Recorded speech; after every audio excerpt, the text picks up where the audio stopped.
Hi, I'm Karin Hurt, and I'm here with our next edition of Asking for a Friend Live. And we're talking about how do you show up with confidence. And I am delighted today to be joined by my friend Hilary Blair, who is the CEO of Articulate. And she is all about this, and I love this, owning the awkward. And we all have a lot of awkward going on right now. I think we can use all the help we can get. So here's the thing, Hilary. I have been saving up all these questions, knowing that we were going to have this conversation. So I'm really looking forward to talking with you. Great. So I've got, let's just start. Let's just jump right in. I have so many. My boss tells me that I need to project more confidence in meetings. How do I do that? My first instinct is to ask more questions, right? So I'm like, what does that mean? What's going on? Asking you to speak, or are you listening? Are you part of a team? Are you one person? So tons of questions go through my head.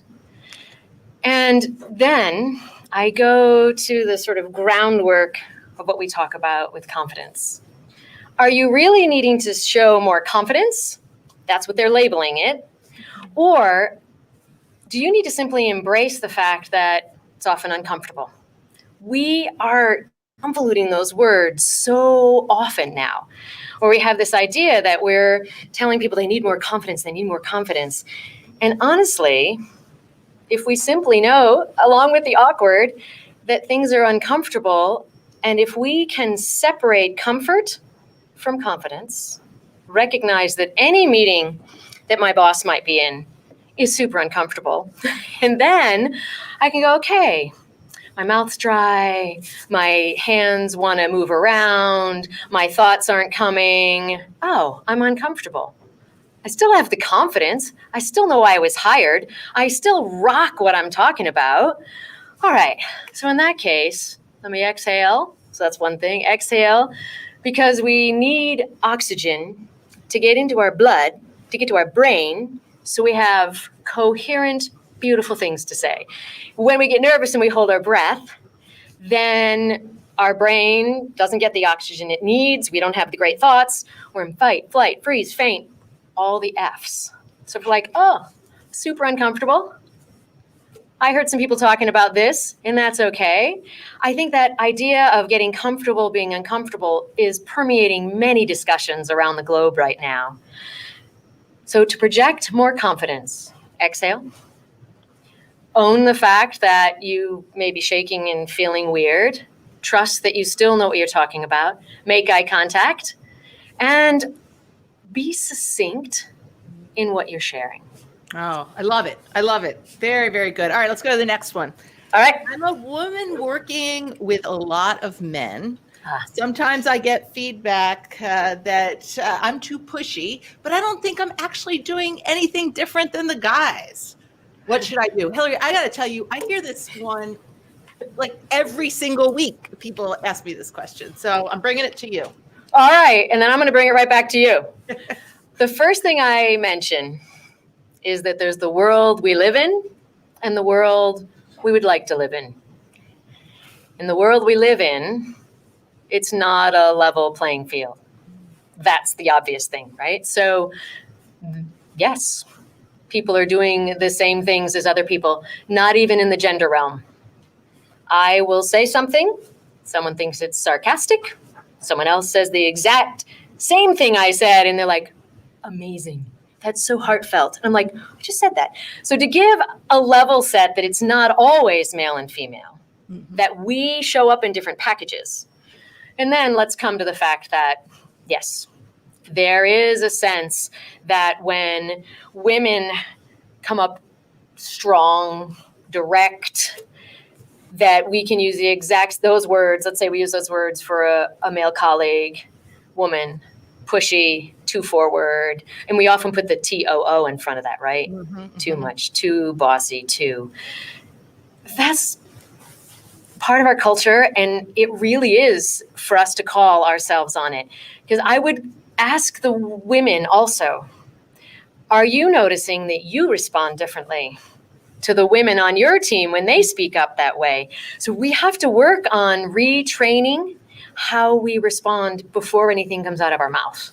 So yes, to the woman who said she's showing up pushy, I'm not doing anything different. I'm sure you're not. And how do you still get heard without giving away your power, without diminishing your power, without doing some weird thing to show up in that way? I invite allies to be there. So we get to be allies. So Karin, you say something and I can tell that someone thought it was pushy. And I'm like, I thought that was really clear. That was really clear and direct, Karin. Thank you for that. We have to bolster the new frame for what we're hearing and how we're responding and help your message be held that way. When we get told we're pushy, which is the shadow of strength, we may not be in the shadow of one of our major skills at all. They are seeing that because of tradition, because of what they're used to being told for how women should show up. How do we, when we hear that, maintain our awkwardness, our sense of competence, our belief in our own confidence, and then without feeling like we're selling out, we call it double defining. And can we define it in another way that they can hear and then invite them into that without feeling irritated, angry, that they don't get it? Because sometimes when we hear that, we load the next comment with the barb because they're wrong. And then it gets messy versus recognizing we're dealing with some old habits, and habits are created to succeed. And someone was succeeding by seeing that I needed to be quieter. How do I embrace that? Recognize I need to shift it, stay in dialogue, not go into monologue and kind of preach at them, and stay present. So yeah, that might be direct. I'm hearing that direct is what I'm being asked to bring to you. Is there another way that would be helpful to define that? But I can't sound sarcastic, which is super hard for smart leaders.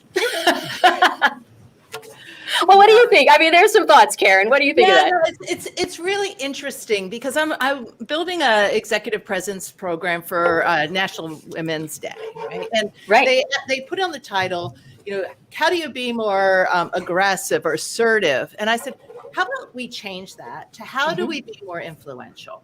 Great. Because one of the things that I have found, and this is so interesting to me as a kid, I was in one of my very first jobs, and I had a senior vice president say to me, Karin, when you enter a room, your personality is so big that it's intimidating. And I'm like, wait, what? Like, I'm 20 years younger than the other peers in this room. How in the world? Because I was not feeling even very confident. And she said, you can't even help it. Your just personality is so big that you need to be aware of that. And you need to figure out what is going to be most effective. And so for you, I think you don't need to worry about projecting the confidence as much as you need to say, sometimes you should lower your voice, lower your volume, change the pace. It was such great advice for me. Okay. I was way more influential, showing up less assertive. So I think it's a matter of experimenting with and watching the reactions and asking for feedback is something that I also encourage folks to do. Yes. And you style shifted at that time. And we have to recognize that we aren't just one way. We have so many ways to communicate. You heard that. It didn't shut you down, I don't think. I'm still, the coach in me came out and I'm like, Karin, want to make sure you didn't get squished, right? So that idea is you style shift. Okay, I can use a different tone. I can use a different loudness. I can show up in a room listening more.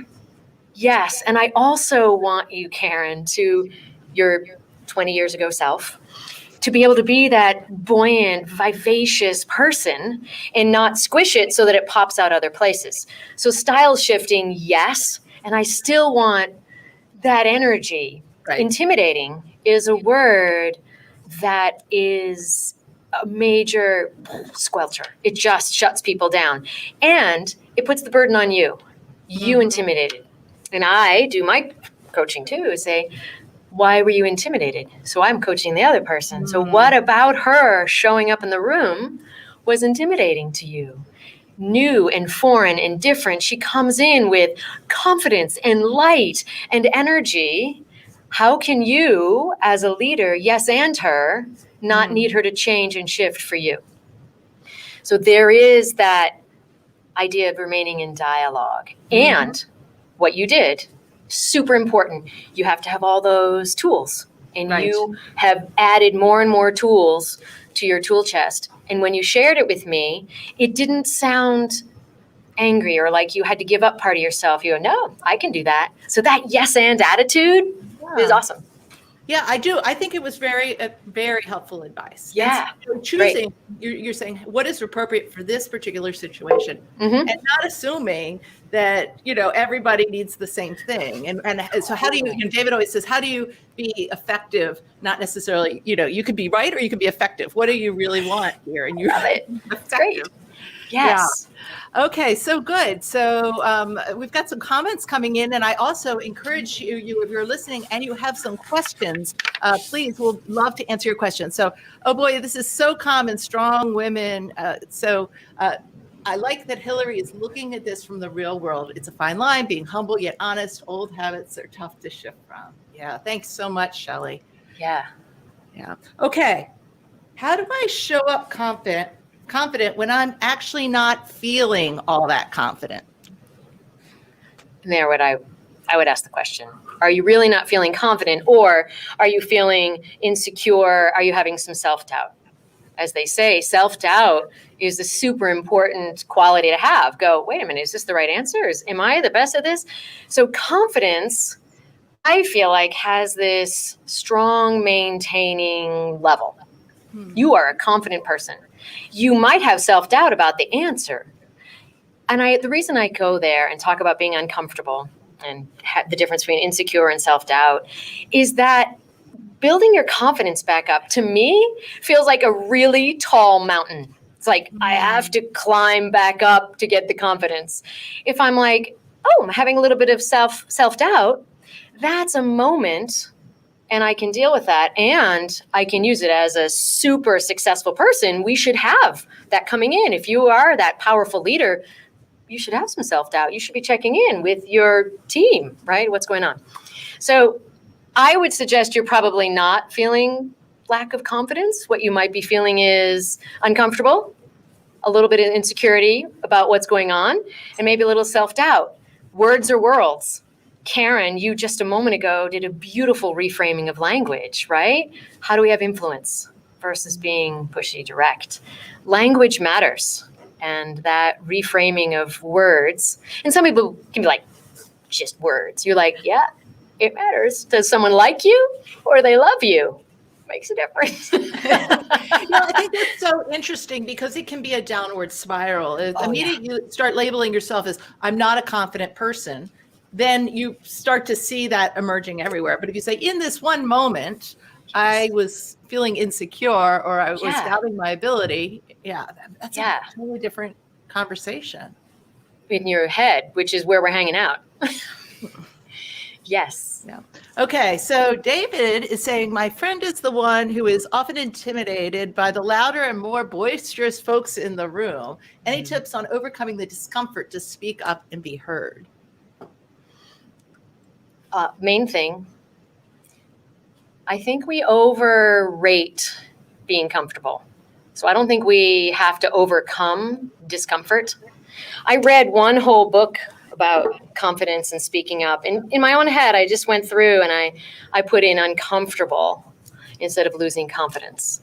And I think that if we can rock the awkward, well, not awkward, and understand that we will shake, we'll feel weird, especially if there are louder people in the room, louder in more of a broad sense, louder in so many different ways, body language, words, energy. The second half of that, being heard. And that is the part that I find is harder for the quieter folks. And I really work on the louder folks to make room. Yeah. I think it has we're in dialogue together. How do we notice what we're working on to make space for people? I'm working with a trio right now, and quietly one of the people has mentioned that they often feel like they get spoken over or they don't get heard in other areas.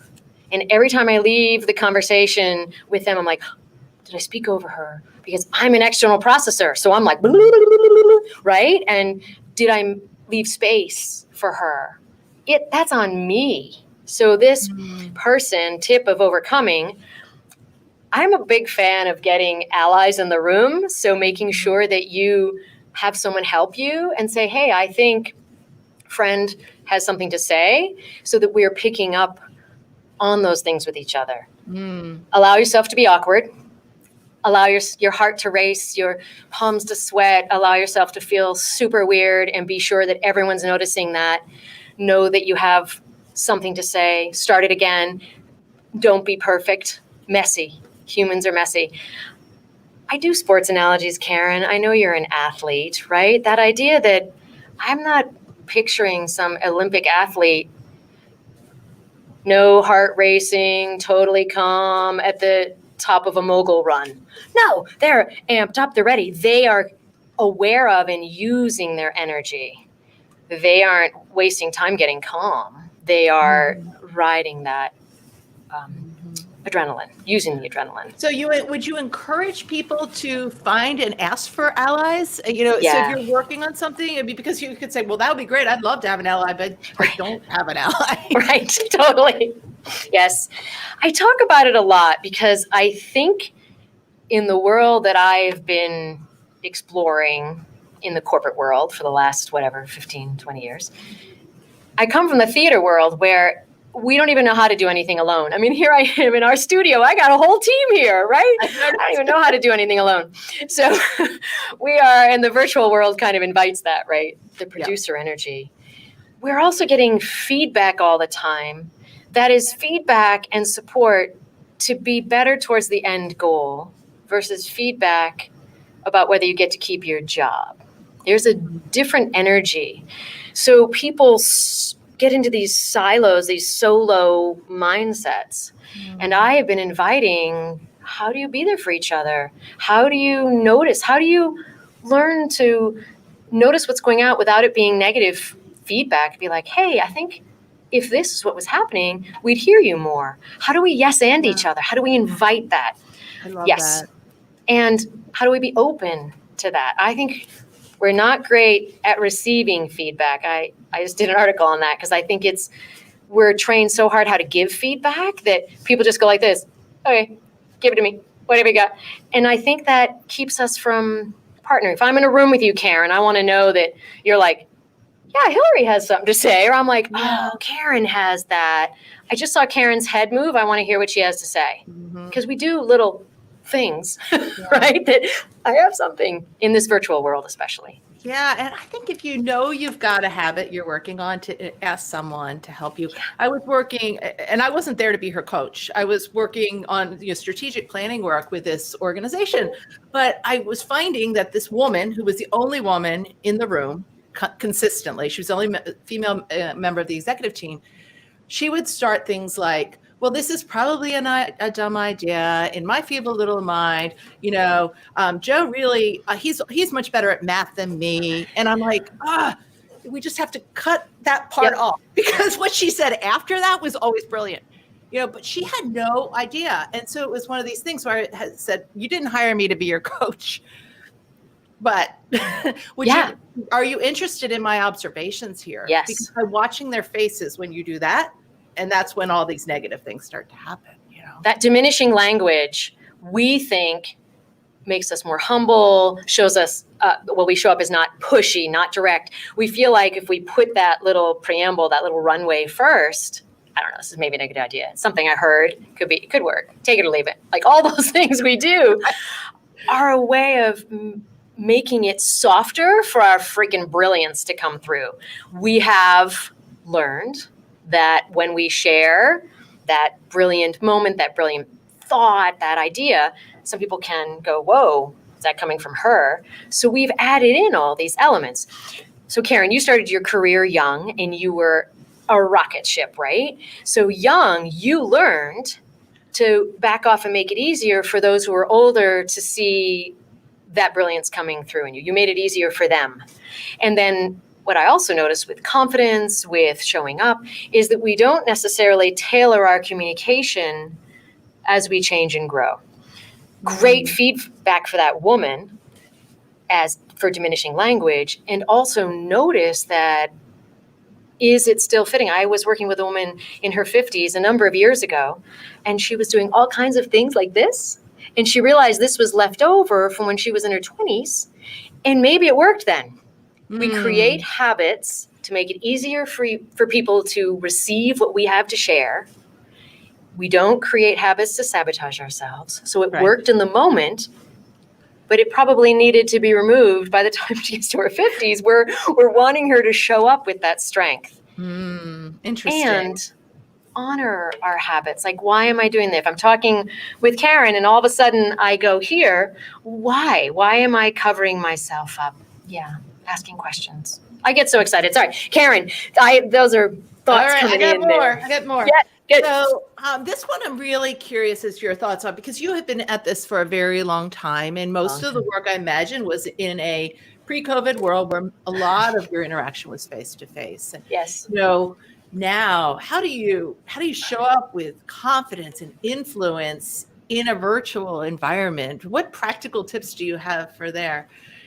I've been pondering this question of what's the equivalent of a firm handshake, in this environment? That idea of eye contact and the completely counterintuitive world of the virtual. I'm looking at you. Not at all. I'm looking at a camera. I'm looking at you. So sometimes I say, talk to the camera, listen to the box. Talk to the camera, listen to the box. And when we're having really intense conversations and really want to connect, I want to go here and reach through to you. So that is completely counterintuitive to what's effective. And that idea of open body language makes a big difference. And we don't even realize we're doing it sometimes. In person, you can see it, and that may have a greater impact. It changes things. If I put my hands in my lap underneath a table and I suggest an idea to you, it's different than I have my hands on the table and I suggest an idea to you. Mm-hmm. And here you can see it. Even if you can't, I'm different. I feel different when I have them here versus here. So that firm handshake is eye contact, having your camera on. Here's the thing though, Karin, is we can't be fully present all day long. We will have no energy, none. So we have to be intentional. When do I need to have a firm handshake and connect and be really present for someone? And when can I back off a bit? And be aware that if I even back off by sitting in my chair and kind of sitting back, totally changes the energy with you, right? This is like, I don't know, a little more arrogant. I mean, it could be, right? It could come across. So, but if I'm here all day long, I'll have nothing to move to the next room to go home at the end of the day. Right. Yeah, I do. That where do you look thing has been really, it's been a journey, and so, when we're doing something like this, I agree. Yeah. I'm looking at the camera. I am not seeing your face. But when I'm having an intimate, an intimate conversation, I think, I was talking to a president yesterday and I'm like, you know what? I have to look at them. And some of the time I have to look at them because I needed to see their face. Totally. He was upset. He had stuff to share, right? Like I needed. So I think that's the balance, to not always be perfect looking into the camera. No. When are you really listening, and being transparent. So what we'll coach, I was working with Me Too with he was a VP, and so not a president, but a VP, and huge, really tough message. And he's like, I need to look at people. I go, I know you do, but that doesn't read. What that reads is you're avoiding them. So if it's a big group, here, right? And then I ask him to be transparent. I'm going to look at you here, and I need to look at all of you in your boxes. So being transparent is part of the key thing in the virtual world. I like that. I'm announcing it. Yeah. Oh, that's good. That's really good.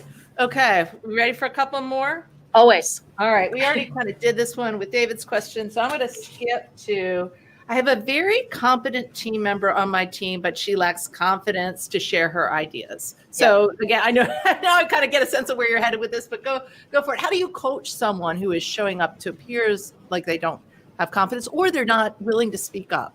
Yep. I would practice. I'm a big fan of sandbox practice.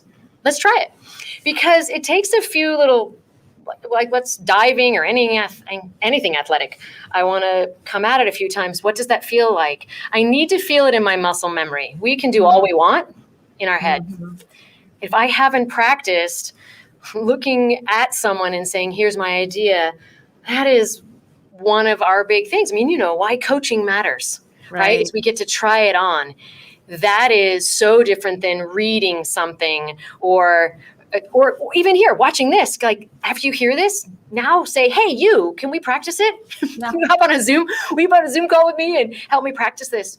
So take the time, awkward as it is, super awkward, to help a teammate go through that. So yes. All right. I love that. That's really good. I'm a big believer in role play too. Okay. I know that you write and speak a lot about imposter syndrome. So as we're wrapping up, I'd just like to get your sense of, you know, what do you, I mean, it's so real. I mean, it's such a real thing. What do you do if you are feeling like you're in over your head or you're not as good as people think you are? Right. So many things wrapped into imposter syndrome. And I read about it and talk about it. I have colleagues who are major experts in that realm. The main thing I want to say is it tends to be more cultural. Like, we are creating a culture where we aren't supporting people to feel, and not even feel, to know they are awesome, even if they, five other thoughts just dropped in my head. If they're not feeling as competent as they could be. The problem is there are some people who move through our same workspace who aren't as competent as they think they are. So that happens too. So the imposter syndrome, we're finding, and if you read on it, the idea is we're labeling people having it. And here's the other thing. Syndrome, we talk about women a lot, not only women, but imposter feels like you've done something wrong, right? That feels like bad. And then syndrome sounds like an illness. So we've given it this name that sounds so wrong. It's a real thing. And some of its culture, talking about bias, what we are missing with our unconscious bias. And then there's a whole area where it's more self-doubt, it's insecurity. And we want to be careful that we're not using the idea of imposter syndrome as a blanket statement to, shock value, up level. You're going to get a lot of comments on this from people now. So the idea is I want to make sure we're not using the term for everything. We're recognizing that it is a real syndrome, and usually it has to do with the culture. It's not about the individual. When it's the individual, there's insecurity and self-doubt and that sense of I'm feeling super awkward. When we have a culture that is not supporting the different competencies, then we are seeing that we are having this, I get the imposter syndrome. And then the other flip of it is, are we having some overconfident people who really don't have the competence they're talking about? So we just opened a Pandora's box. Yeah, there you go. So, I think, just one of the things that's been helpful to me is to get that almost everybody feels that at some point. And sometimes I'll be on a stage, there'll be 2,000 people and I'll be like, oh, wait, how did I get here? And is what I'm going to say really going to make a difference for these folks? And, so those questions, no matter how many times you do it, sometimes pop in.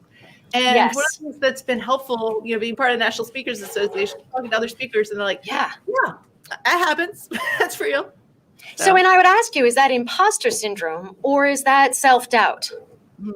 Or is that feeling insecure in the moment? And that's a whole discussion, and I'm reading on it all the time and working with people. And I would say that there were times in your career, because you traveled through a male-dominated career, right? Excuse me. And I would say that at times it was coming in. I would invite you, though, when you're up on the stage with amazing information, I would honor you for having some self-doubt, because then it matters to you that what you have is of value to the people who are about to listen. And that means you care. That means you are aware enough to go, okay, I've been doing this, but I want to make sure I'm hitting all these people, or at least half. Yeah.